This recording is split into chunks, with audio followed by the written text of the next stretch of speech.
বিসমিল্লাহ, আলহামদুলিল্লাহ, আসসালাতু ওয়াসসালামু আলা সাইয়্যিদিল মুরসালিন ওয়া আলা আলিহি ওয়া আসহাবিহি আজমাইন। অনুষ্ঠানের সম্মানিত সভাপতি, বাংলাদেশ জাতীয়তাবাদী দলের মাননীয় ভারপ্রাপ্ত মহাসচিব বন্ধু রিজভী সাহেব, মঞ্চে উপবিষ্টদের তিনি একজন একজন করে পরিচয় করিয়ে দিয়েছেন। অতএব আমি আর নাম উল্লেখ করলাম না। সকল নেতৃবৃন্দ, সম্মানিত নেতৃবৃন্দ,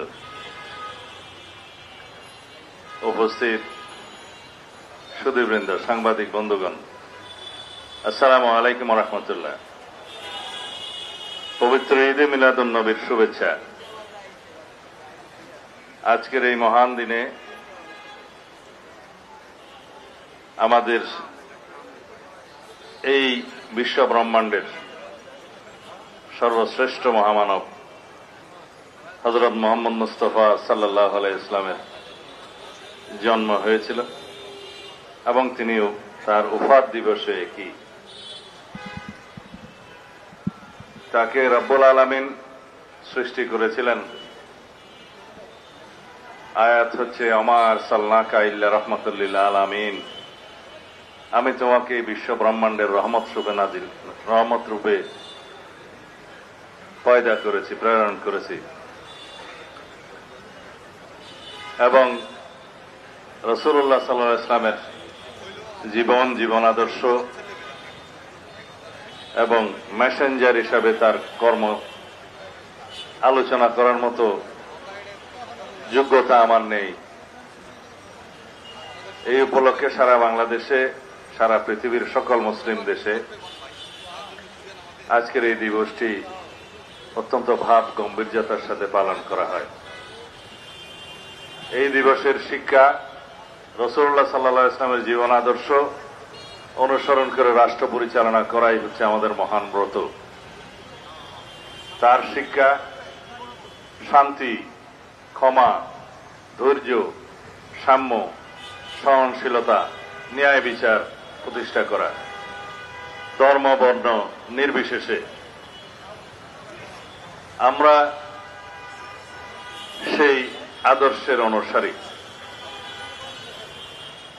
আমার বন্ধু রিজভী সাহেব কিছুক্ষণ আমার বায়োডাটা বললেন, আর কিছুক্ষণ পার্লামেন্টের মতো আমাকে জবাবদিহিতার মতো করে প্রশ্নও করলেন আইন শৃঙ্খলা পরিস্থিতি সম্পর্কিত। সেই বিষয়ে আমি তো শেষে একটু বলবই।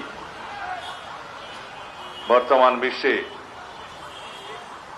যদি আমরা ইসলামের শান্তির মহাবাণী অনুসরণ করি, তাহলে বিশ্বে কোনো যুদ্ধ বিগ্রহ থাকে না, ন্যায় বিচার প্রতিষ্ঠা হয়, অর্থনৈতিক সাম্য প্রতিষ্ঠা হয় এবং সমাজে কোনো শৃঙ্খলা বিঘ্ন ঘটে না। কিন্তু আমরা সেই বাণী থেকে, সেই আদর্শ থেকে বিচ্যুত হয়ে গিয়েছি।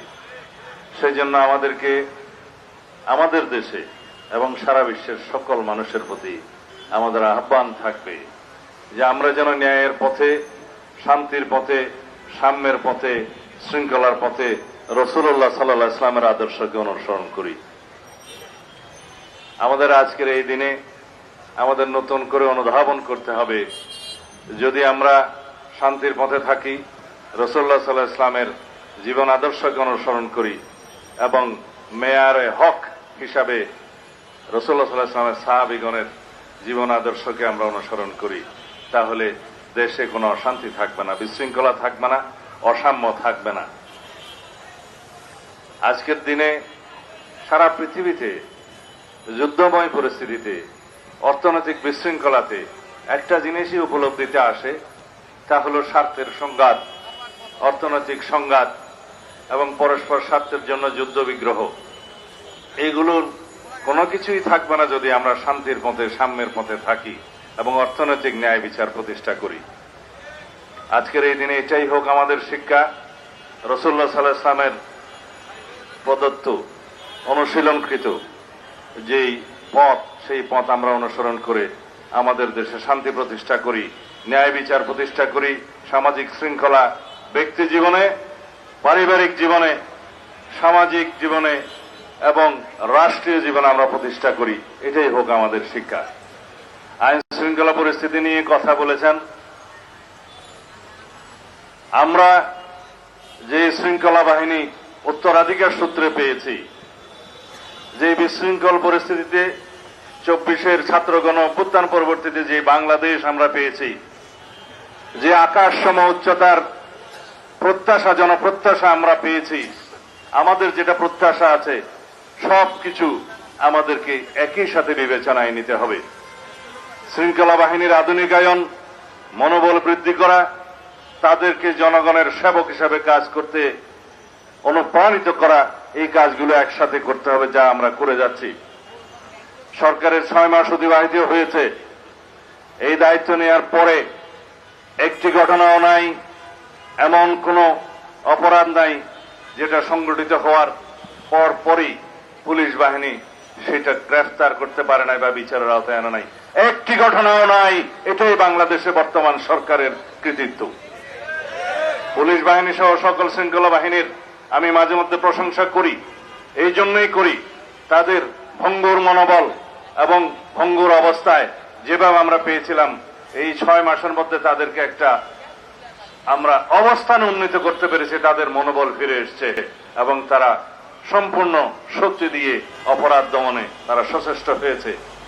রংপুরের একটি ঘটনার কথা মহাসচিব সাহেব বললেন, সেই ঘটনা সংঘটিত হওয়ার যৌক্তিক সময়ের মধ্যে সবাইকে আইনের আওতায় আনা হয়েছে। এরকম রামেসা হত্যা থেকে শুরু করে যত ঘটনা জাতীয়ভাবে আলোচিত হয়েছে বা আলোচিত হয় নাই, প্রত্যেকটা অপরাধের আমরা অ্যাড্রেস করতে পেরেছি এবং যথাযথ আইনি প্রক্রিয়া নিয়ে আসতে পেরেছি, আদালতের কাছে সুপর্দ করতে পেরেছি।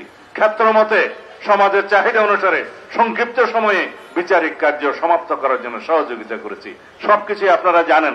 এর চাইতে এই অল্প সময়ের মধ্যে আর বেশি কিছু আশা করা আমাদের মনে হয় ঠিক হবে না।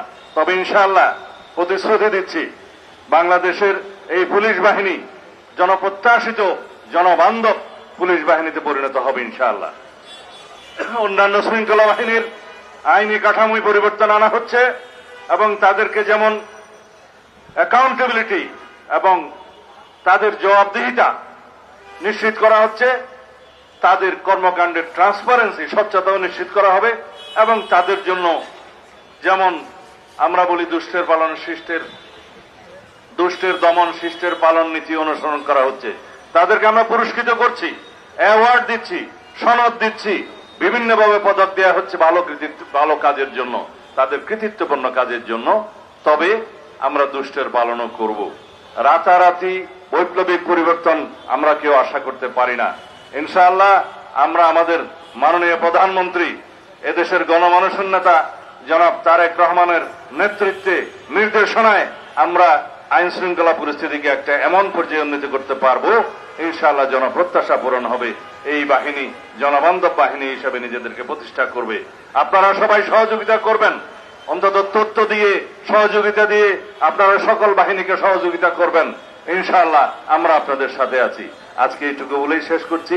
ধন্যবাদ সবাইকে। খোদা হাফেজ।